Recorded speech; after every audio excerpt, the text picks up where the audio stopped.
Shalom saudaraku, kembali kita berjumpa dalam live cell kita. Mari kita siapkan hati kita bersatu dalam doa. Bapa dalam sorga, kami mengucap syukur untuk kebaikan Tuhan, untuk penyertaan Tuhan, untuk pemeliharaan Tuhan atas hidup kami yang sungguh sempurna. Kami tahu satu hal ya Tuhan, bahwa dalam setiap musim hidup kami, Engkau selalu bersama dengan kami. Bapa, kalau sebentar kami akan belajar kebenaran firman-Mu. Mari Tuhan, kami minta Roh-Mu yang kudus, Guru kami yang agung, yang membukakan mata hati pikiran kami, supaya kami boleh diubahkan oleh kebenaran-Mu. Dalam nama Tuhan Yesus kami berdoa. Amin. Saudaraku, mari kita persiapkan hati kita. Kita ambil catatan kita. Saya percaya bahwa kebenaran firman Tuhan akan membukakan cara kita berpikir dan juga akan mengubahkan hati kita. Saya percaya bahwa ketika kita buka hati kita dan membiarkan firman Tuhan menerobosi hati kita, maka saudara akan dimerdekakan. Mari kita sambut seorang sahabat saya sejak kuliah dulu yang saya sangat kasihi dan saya sangat hormati, Pastor Ferry Felani. Silakan.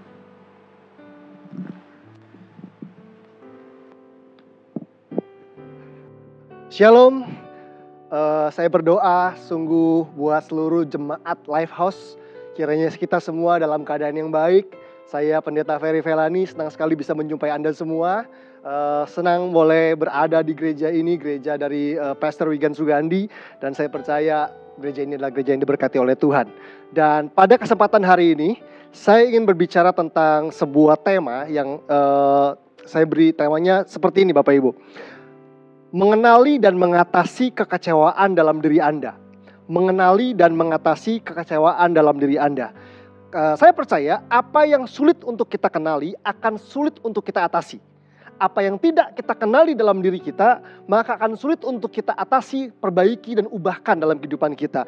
Karena itu kita perlu mengenali dan mengatasi kekecewaan dan juga kepahitan dalam diri kita.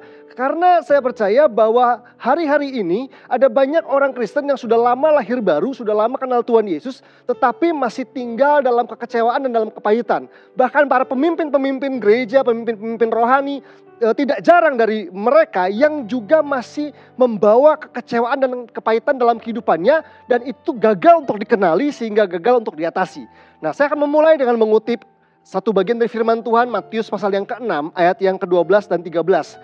Matius pasal yang ke-6 ayat yang ke-12 sampai dengan ayat yang ke-13. Ini adalah kutipan dari doa Bapa kami.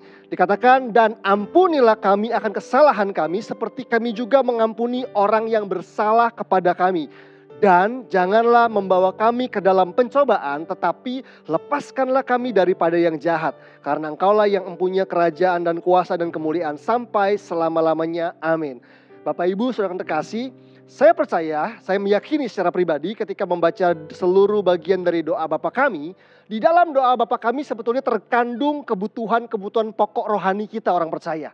Kita punya kebutuhan pokok untuk memuliakan Allah, untuk mengalami pemerintahan Allah, untuk mengetahui dan hidup dalam kehendak Allah. Dan di antaranya adalah, ampunilah kami akan kesalahan kami seperti kami juga mengampuni orang yang bersalah kepada kami. Ada dua kebutuhan pokok yang harusnya kita waspadai, harusnya kita selalu telaah untuk kita pastikan kebutuhan ini terpenuhi, yaitu kebutuhan untuk menerima pengampunan dan kebutuhan untuk melepaskan pengampunan.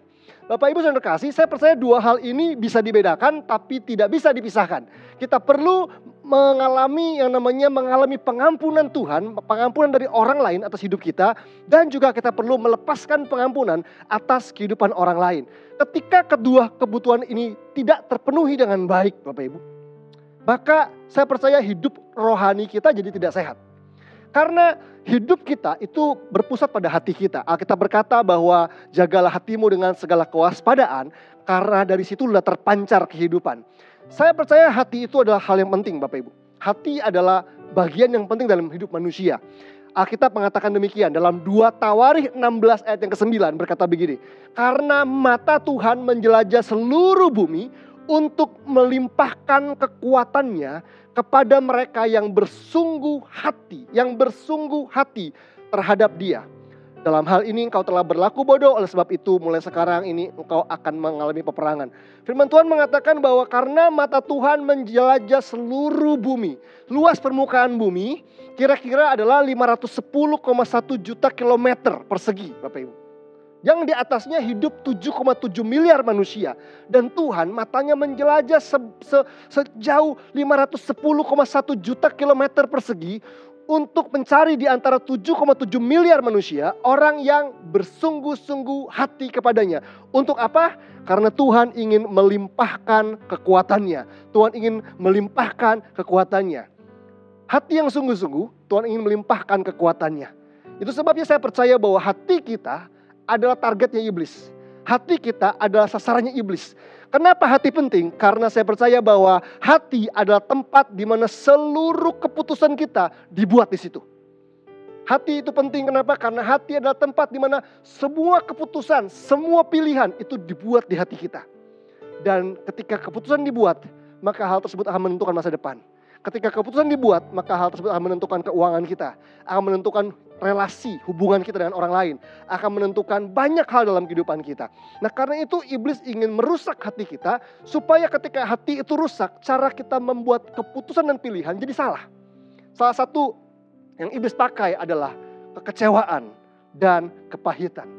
Nah, Bapak Ibu saudara kasih, coba kita bedakan dulu sejenak, walaupun kekecewaan dan kepahitan sangat berhubungan, kita perlu lihat sejenak apa yang membedakan keduanya.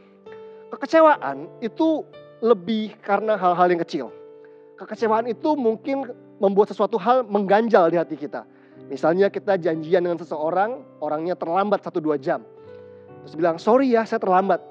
Oh oke, gak apa-apa. Gak apa-apa di mulut kita belum tentu gak apa-apa di hati kita. Atau ada orang yang pinjam uang sama kita tagih dan dia bilang sorry belum bisa dipulangin. Dan terus begitu padahal kita butuh uang. Dan kita kecewa karena kita berharap dia menepati janjinya untuk mengembalikan uang pada waktu tertentu dan ternyata tidak melakukannya. Kita kecewa karena biasanya karena kita punya pengharapan. Karena kita berharap, that's why kita bisa kecewa Bapak Ibu. Kenapa? Karena apa yang orang lain lakukan belum tentu sesuai dengan pengharapan kita. Apa yang terjadi dalam realitanya, apa yang orang lain lakukan buat kita belum tentu sesuai dengan ekspektasi kita. Karena kita punya ekspektasi, karena kita punya pengharapan, itu sebabnya kita bisa dikecewakan. Nah, kecewa itu biasanya untuk hal-hal kecil, rasanya ganjil. Walaupun saya percaya hal-hal kecil tidak boleh diabaikan. Karena kalau terakumulasi, maka kekecewaan bisa mendatangkan banyak hal yang gak baik dalam kehidupan kita. Kekecewaan bisa membuat kita menjadi pribadi yang apatis. Kekecewaan bisa membuat kita menjadi pribadi yang tidak lagi memberi yang terbaik. Ada orang-orang yang karena kecewa, dia berhenti memberi yang terbaik. Kekecewaan bisa membuat kita hubungan-hubungan yang kita miliki menjadi renggang. Kekecewaan bisa membuat kita gak bersemangat, menjadi tawar hati dan sebagainya. Tetapi ada hal berikutnya yang tingkatannya lebih kelihatan berat dari kekecewaan, yaitu kepahitan. Kepahitan itu lebih karena dilukai. Dan kepahitan itu lebih kerasa sakitnya, lebih kerasa rasa pahitnya, rasa sakitnya Bapak Ibu saudara kasih. Tapi saya percaya bahwa kedua hal ini adalah kedua hal yang harus diwaspadai. Meskipun kecil kelihatannya, kekecewaan kalau itu terakumulasi, hal tersebut bisa menghancurkan kehidupan kita. Begitu juga apalagi dengan kepahitan. Nah, kekecewaan dan kepahitan tidak hilang hanya karena waktu berlalu. Waktu tidak akan menyembuhkan. Ada orang-orang yang berkata begini, oh udah biarin aja. Saya kecewa sama dia, saya marah sama dia, saya sebel sama pasangan saya, kenapa dia seperti itu, saya gak suka sama ipar saya gak suka sama mertua saya gak suka dengan menantu saya, dan ada kekecewaan. Bahkan mungkin ada kepahitan ketika kita dimaki-maki, ketika kita perlakukan tidak adil oleh orang lain, oleh atasan kita dan sebagainya. Lalu mungkin kita bilang begini, udah biarin aja, biarlah waktu yang menyembuhkan. Bapak Ibu saudara terkasih, urusan kepahitan dan kekecewaan saya percaya waktu tidak akan menyembuhkan. Waktu hanya akan membantu kita untuk sembuh ketika kita memutuskan untuk mengampuni. Waktu gak akan menyembuhkan. Itu sama seperti kalau anak saya main sepeda, lalu sepedanya kena paku, bannya bocor, lalu sepedanya masukin gudang. Dia bilang, Pak Daddy, sepedanya gak bisa dimainkan lagi. Ya udah, karena bannya bocor, masukin gudang. Lalu kita seminggu kemudian kita keluarkan lagi sepedanya. Dan waktu dinaikin, kok gak bisa Daddy, kok masih kempes? Kan biarlah waktu yang menyembuhkan. Gak akan, waktu gak akan menyembuhkan kecuali bannya diganti. Sama dengan kepahitan kita, sama dengan kekecewaan kita. Kalau kita nggak mengambil langkah, meminum obat dari Tuhan yang namanya pengampunan, maka kekecewaan dan kepahitan nggak akan sembuh. Waktu nggak akan menyembuhkan. Tapi sayangnya ada banyak orang Kristen yang ketika mereka terluka karena kekecewaan, terluka karena kepahitan, ada yang sikapnya memilih begini. Satu, ada yang memilih untuk denial. Denial itu menyangkal. Enggak, saya nggak kepahitan kok, I'm fine. Nggak level lah kepahitan kayak begitu. Ada orang yang berusaha menyangkal. Padahal saya percaya bahwa kepahitan itu nggak mengenal level. Apapun level rohani kita, apapun level posisi kita secara jabatan organisasi, namanya manusia punya perasaan, kita bisa dilukai oleh apapun. Apalagi kalau kita mencintai seseorang. Orang ketika mencintai, hatinya terbuka. Dan ketika kita membuka hati, maka hati kita siap dilukai. Nah, ada orang pertama yang kenapa kepahitan dan kekecewaan seringkali bisa menyelinap masuk untuk merusak hidup banyak orang. Karena ada orang-orang yang responnya yang pertama adalah denial, menyangkal. Enggak kok, saya nggak apa-apa. Siapa yang marah gitu ya. Tapi mukanya merah, matanya melotot, nadanya tinggi. Saya pikir ya Anda sedang marah karena ketika dibahas tentang orang yang Anda nggak suka, nada bicaranya berubah. Ekspresi Anda berubah. Tapi ada banyak orang yang denial, menyangkal.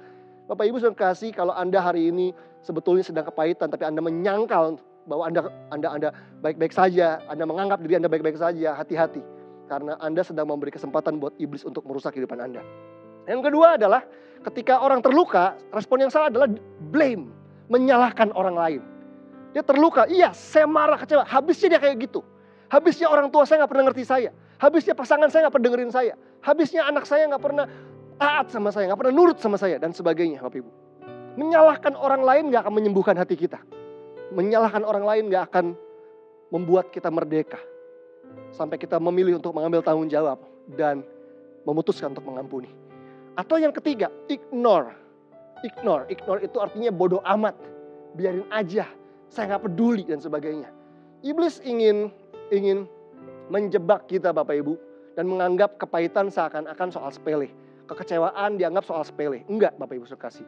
Saya percaya kalau dibiarkan, kekecewaan dan kepahitan akan menghasilkan kemarahan dalam diri kita.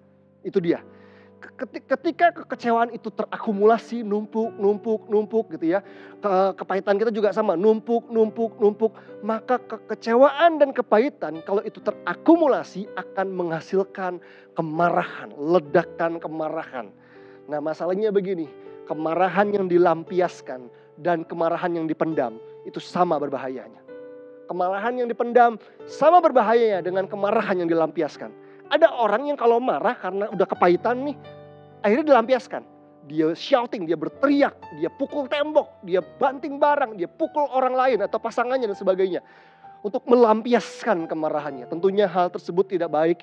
Tentunya hal tersebut bisa menghancurkan hubungan. Tentunya hal tersebut bisa menghancurkan karir kita, pelayanan kita, bahkan juga menghancurkan trust, kepercayaan orang lain.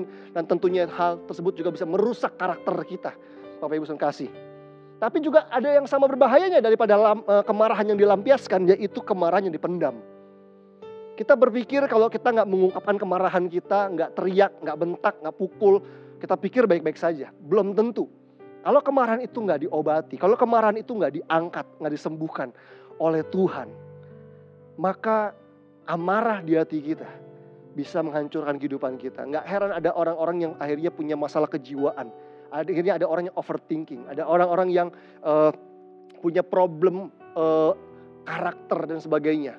Nggak bisa tidur, bahkan menyangkut problem-problem kesehatan fisik juga. Penyakit psikosomatis muncul dalam diri seseorang karena memendam kemarahan. Hasil dari apa? Kepahitan dan kekecewaan. Setiap minggu mungkin kita ada di gereja. Menikmati penyembahan, pujian dan penyembahan. Bertemu dengan saudara seiman kita. Mendengar firman Tuhan. Tapi kalau kita gak punya hati yang lembut untuk menerima firman Tuhan, Bapak Ibu saudara kasih, kita gak akan bertumbuh, kita gak akan menghasilkan buah. Dan salah satu yang dihasilkan oleh hati yang penuh dengan kekecewaan dan kepahitan adalah hati yang keras. Kemarahan di hati kita akibat kekecewaan dan kepahitan akan membuat hati kita keras. Dan ketika hati keras, maka hidup kita gak akan bertumbuh. Firman Tuhan dalam Mazmur 37 ayat yang ke-8 bilang begini, berhentilah marah, Jadi firman Tuhan menasihati kita untuk berhentilah marah. Berarti kita punya kuasa untuk menghentikan kemarahan dalam kehidupan kita. Dan tinggalkanlah panas hati itu. Karena sumbernya marah kan ekspresinya. Tapi sumbernya adalah panas hati. Karena apa? Karena kekecewaan dan kepahitan. Tinggalkan itu. Jangan marah, itu hanya membawa kepada kejahatan, kata firman Tuhan. Karena itu seperti yang kita tahu bahwa pada akhirnya solusi bagi kepahitan dan kekecewaan kita adalah mengampuni. Tapi sebelum kita membahas lebih lanjut Bapak Ibu kasih, saya perlu menjelaskan lebih dulu bahwa ada perbedaan antara memaafkan dan mengampuni. Ada perbedaan antara memaafkan dan mengampuni. Jadi perbedaannya di sini menurut saya. Ini menurut versi saya ya Bapak Ibu. Orang lain bisa punya pendapat yang berbeda atau punya pengertian yang berbeda. Tapi ini berdasarkan pengalaman. Saya membagikan ini hopefully atau berharap ini bisa memberkati kita semua. Jadi saya percaya ketika konflik terjadi dengan orang lain. Katakan saya sama istri saya bertengkar. Katakan saya dengan istri saya terjadi konflik perdebatan. Kami berantem misalnya. Maka kami dalam kami berrekonsiliasi, kami memerlukan maaf dan pengampunan. Kami memerlukan sorry and forgive. Gitu ya, kalau dalam bahasa Inggris kira-kira begitu. Nah, bedanya di sini. Kalau istri saya melukai saya dengan kata-katanya dia, dengan sikap-sikapnya dia, maka saya harus memaafkan dia. Dan saya harus mengampuni dia. Dua hal tersebut. Nah, memaafkan itu untuk kepentingan istri saya. Jadi ketika saya bilang sama dia, sayang aku memaafkan kamu. Maka istri saya yang akan merasakan kemerdekaan. Istri saya yang akan merasa lega karena dia dimaafkan kesalahannya. Tetapi mengampuni itu untuk kepentingan saya. Maksudnya supaya saya yang mengalami kemerdekaan. Jadi ketika memaafkan dan mengampuni dua-duanya dilakukan, memaafkan membuat istri saya lega, pengampunan membuat saya lega. Dan akhirnya kami berdua bisa kembali mengalami pemulihan relationship. Nah sebagai orang percaya kita perlu kerjakan dua hal itu Bapak Ibu. Tentunya kalau orang yang menyakiti kita sudah meninggal, kita udah gak bisa memaafkan dia karena orangnya udah gak ada. Tapi kita harus mengampuni. Mengampuni artinya mengangkat dan membuang semua beban, luka, kepahitan, kemarahan. Alkitab menyebutnya akar pahit. Kenapa akar? Karena dari situ akan tumbuh pohon dan pun tumbuh buah. Ada banyak hal-hal buruk dalam kehidupan kita. Entah itu karakter yang buruk, entah itu ikatan-ikatan dosa yang bisa muncul akibat dari akar ini. Kalau akarnya nggak dibereskan, maka sumber masalahnya nggak bisa dibereskan. Ada orang-orang yang terikat main perempuan, ada yang terikat narkoba, ada yang terikat game online bahkan kecanduan. Waktu dicari tahu salah satunya adalah ada akar di dalam hati mereka. Salah satunya akar pahit ini. Sebelum akarnya diputuskan, dibabat sampai habis Bapak Ibu, maka buahnya akan muncul terus. Kalau kita potongin buahnya percuma. Ketemu orang pakai narkoba bilang berhenti dong pakai narkoba. Kamu gak tahu bisa overdosis dan mati. Dia akan bilang kalau bisa berhenti saya mau berhenti. Nah sebelum kita membantu, sebelum kita mengerahkan dia untuk berurusan dengan akar tersebut. Yaitu melepaskan pengampunan untuk membereskan semua yang ada di hatinya. Saya percaya sesuatu gak akan berubah. Kelihatannya berubah karena buahnya hilang tapi gak lama akan muncul lagi. Di sini saya memahami bahwa ada banyak orang yang mengalami kejatuhan karena nggak sadar, nggak aware dengan yang namanya kehadiran akar pahit. Karena mereka pikir buahnya udah nggak kelihatan tuh, tapi akarnya masih ada. Itu sebabnya kita perlu pertolongan Roh Kudus untuk menyingkapkan hati kita. Karena firman Tuhan pernah bilang begini dalam Mazmur 19 ayat yang ke-12. Dikatakan Mazmur 19 ayat yang ke-12 bilang begini, siapakah yang dapat mengetahui kesesatan? Bebaskanlah aku dari apa yang tidak kusadari. Bapak Ibu saya kasih, untuk sadar diri itu gak mudah ternyata. Gak mudah. Bahkan anak yang hilang pun harus kehabisan semua hartanya dan gak bisa makan makanan babi. Sampai Alkitab menulis, maka ia menyadari keadaannya. Barulah ada yang namanya pertobatan, ada repentance di situ. Sama dengan kita harus sebelum bisa berurusan dengan akar pahit, kita perlu Roh Kudus menolong kita untuk memiliki kesadaran yang benar. Saya berdoa, saya mengajak seluruh jemaat Lifehouse, yuk sama-sama hari-hari ini kita bangun yang namanya melatih kesadaran. Yuk kenali sikap hati kita yang udah menyimpang, akar-akar pahit yang mulai terbangun. kekecewaan-kekecewaan kecil yang kelihatannya seperti batu-batu kecil yang dilempar ke got atau ke sungai atau aliran sungai. Yang kalau kecil mungkin dampaknya nggak kelihatan. Tapi kalau itu terakumulasi maka itu bisa menyumbat aliran-aliran kehidupan dalam kehidupan kita. Dan gak heran kalau kita akhirnya mudah mengalami kekeringan rohani karena kita membiarkan kepahitan dan kekecewaan menyumbat aliran kehidupan dari Roh Kudus yang dalam diri kita. Saya percaya begini, saya kenal banyak orang dalam kehidupan saya sama sepertinya Bapak Ibu semua juga pasti punya teman-teman, punya sahabat-sahabat, punya kolega-kolega yang kita kenal sejak lama. Teman dari sekolah dulu, teman kuliah dulu, teman kerja zaman dulu. Dan tentunya seiring waktu berjalan kita ketemu ada orang-orang yang hidupnya lebih maju, lebih baik. Atau ada orang yang hidupnya lebih buruk atau lebih mundur. Saya mendapati Bapak Ibu saudara kasih, ketika saya mendapati ada teman-teman atau sahabat-sahabat atau kenalan-kenalan saya yang hidupnya lebih mundur, biasanya pemicunya dua. Satu, cinta uang. Dua, kepahitan. Saya mendapati ada orang-orang yang setelah waktu berlalu, ada yang lebih maju hidupnya, lebih baik hidupnya. Tapi banyak juga yang hidupnya lebih buruk dan lebih mundur. Dan dua hal pemicu yang saya sering kali temukan adalah satu, cinta uang, dan dua, kepahitan. Itu yang membawa kemunduran dalam hidup banyak orang. Karena itu yuk, saya tahu khotbah tentang pengampunan, tentang kekecewaan dan kepahitan ini bukan khotbah baru. Bertahun-tahun lalu saya mengkhotbahkannya, orang nangis dan sebagainya. Tetapi nangis gak akan ngubahin hati kita sampai kita memutuskan. Karena hati adalah tempat di mana kita memutuskan. Karena itu putuskan untuk mengampuni hari ini. Saya ketemu dengan beberapa orang yang bilangnya begini, Pak Pendeta, saya sedang belajar mengampuni.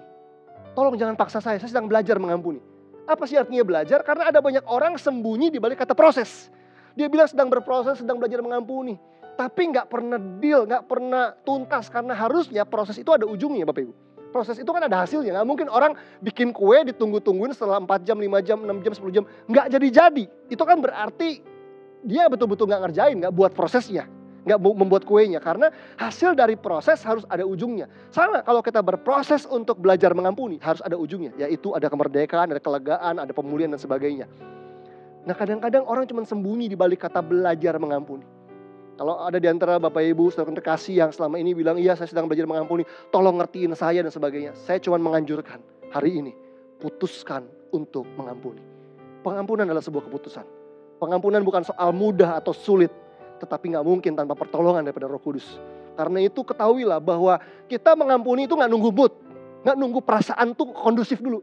Iya nih saya baru udah kepengen ngerasa mau mengampuni nih. Kita gak perlu nunggu perasaan karena yang kita perlu percayai bukan perasaan kita tapi firman Tuhan. Perasaan kita harus tunduk pada firman Tuhan karena firman Tuhan memerintahkan kita untuk mengampuni. Karena pengampunan adalah kehendak Allah. Dalam pengampunan Allah ingin memberkati kita, memerdekakan kita. Ingin berbicara dalam kehidupan kita. Karena itu penting buat kita untuk hidup dalam kuasa pengampunan Bapak Ibu. Dan bagian yang terakhir adalah begini.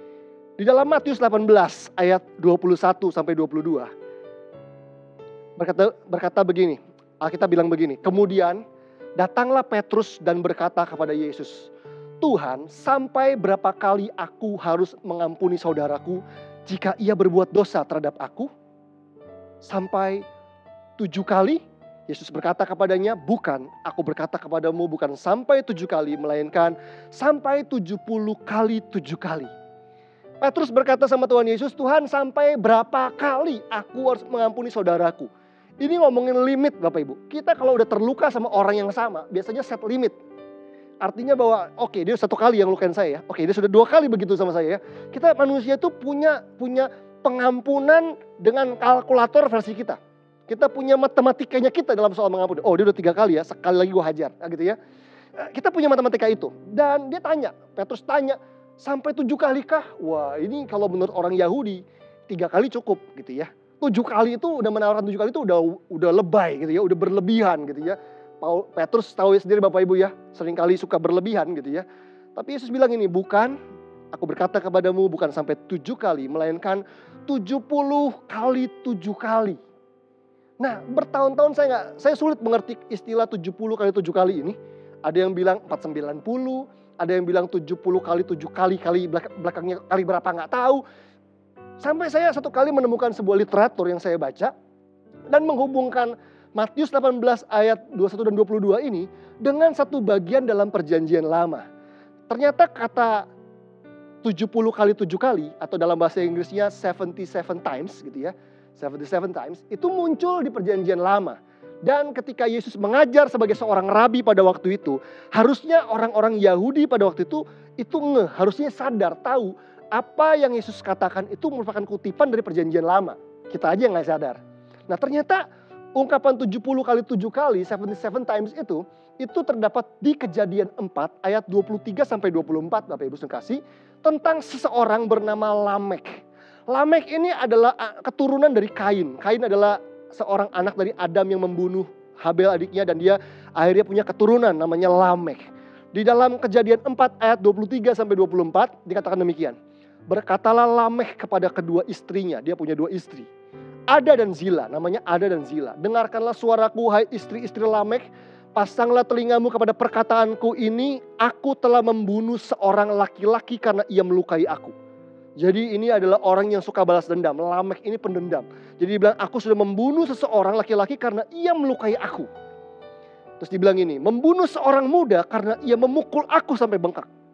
Ya, dia dipukul sampai bengkak, orangnya dibunuh sama dia. Jadi ini pendendam luar biasa. Terus dibilang ini, sebab jika Kain harus dibalaskan 7 kali lipat, kalau Kain nenek moyang saya, itu kalau dia dilukai dia harus dibalas 7 kali lipat, maka Lamek 77 kali lipat. Nah, kalau dalam bahasa Inggris kelihatan 77 times, sama dengan ungkapan di Matius 18 tadi. Lalu apa hubungannya dan apa maksudnya Bapak Ibu? Ternyata begini maksudnya. Hasratnya Lamek yang begitu luar biasa adalah hasrat membalas dendam. Hasrat membalas dendamnya begitu kuat sehingga orang pukul dia bunuh.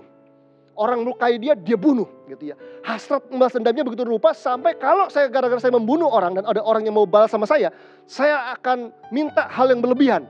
Kalau nenek moyang saya Kain itu 7 kali lipat, maka saya adalah 70 kali 7 kali gitu ya, 77 kali lipat, kira-kira begitu. Nah ternyata ketika dihubungkan dengan ungkapan Yesus, ternyata 70 kali 7 itu bukan soal berapa banyaknya kita mengampuni Bapak Ibu. Bukan soal berapa banyaknya kita mengampuni, tetapi 70 kali 7 tentang berapa kuatnya hasrat kita untuk mengampuni. Jadi ketika Yesus bilang kalau kamu harus mengampuni sebanyak 70 kali 7, artinya gini, seperti halnya Lamek punya kekuatan, seperti halnya seorang Lamek di dalam perjanjian lama punya hasrat yang begitu kuat untuk balas dendam. Sedemikian juga harusnya hasratmu, sedemikian kuat itu, seperti itulah hasrat kita untuk mengampuni orang lain. Wow, jadi ini gak bicara soal berapa banyaknya Bapak Ibu, tapi ini bicara tentang seberapa kuat hasrat kita untuk mengampuni. Tentunya hasrat Lamek balas dendam dimotivasi oleh dosa, oleh keegoisan. Tetapi hasrat kita mengampuni dimotivasi oleh pengampunan Allah atas kehidupan kita, oleh kasih Tuhan yang dicurahkan di kehidupan kita. Itu sebabnya kita punya hasrat yang begitu kuat untuk mengampuni orang lain, dan dalam pengampunan itu kita mengalami kemerdekaan. Amin. Mari kita semua tundukkan kepala Bapak Ibu dimanapun Anda berada, di depan layar televisi, layar laptop, ataupun layar handphone Anda. Yuk tundukkan kepala, kita sama-sama berdoa. Tuhan Yesus, hari ini kami memutuskan dengan hati kami bahwa kami gak ingin menyimpan kepahitan dan kekecewaan di hati kami. Kami gak ingin kekecewaan dan kepahitan tidak berhasil dikenali di hati kami sehingga iblis bisa bercokol untuk menghancurkan kehidupan kami. Dan hari ini kami memutuskan untuk mengampuni. Kami memutuskan untuk keluar dari belenggu kami. Kami mau minta maaf, kami mau hidup dengan pengampunan dan permintaan maaf. Sehingga ada pemulihan dalam keluarga kami, dalam hubungan-hubungan yang kami miliki. Dan di situ Tuhan bisa menuntun hidup kami untuk mengerjakan kehendak Allah. Terima kasih, berikan kekuatan buat kami anak-anak-Mu untuk punya hasrat yang kuat untuk mengampuni. Karena pengampunan bukan soal berapa banyaknya, tetapi berapa kuat hasrat kami, kerinduan kami untuk mengerjakan isi hati Tuhan. Terima kasih Bapa di surga, kami bersyukur untuk firman-Mu dalam nama Yesus Kristus. Haleluya. Amin. Bapak Ibu saudara kasih, saya juga mengajak kita semua untuk mengangkat tangan kita dan kita akan menerima berkat Tuhan. Mari kita angkat tangan kita. Bapak Ibu saudara terkasih, terimalah berkat Tuhan. Berkat yang terbaik, berkat yang spesial, berkat yang dicurahkan oleh Bapa di surga kepada anak-anak yang dicintainya, berkat yang secara sempurna dinyatakan melalui pengorbanan Tuhan Yesus Kristus yang telah mati, bangkit dan naik ke surga. Dan mencurahkan Roh Kudus-Nya untuk tinggal di dalam kita. Untuk mengurapi kita, memperlengkapi kita dan menuntun setiap langkah hidup kita. Sampai kita mengenapi seluruh rencana Allah. Terimalah berkat ini dan jadilah berkat kemanapun engkau pergi. Di dalam nama Tuhan Yesus Kristus. Haleluya. Amin. Amin. Tuhan memberkati kita semua.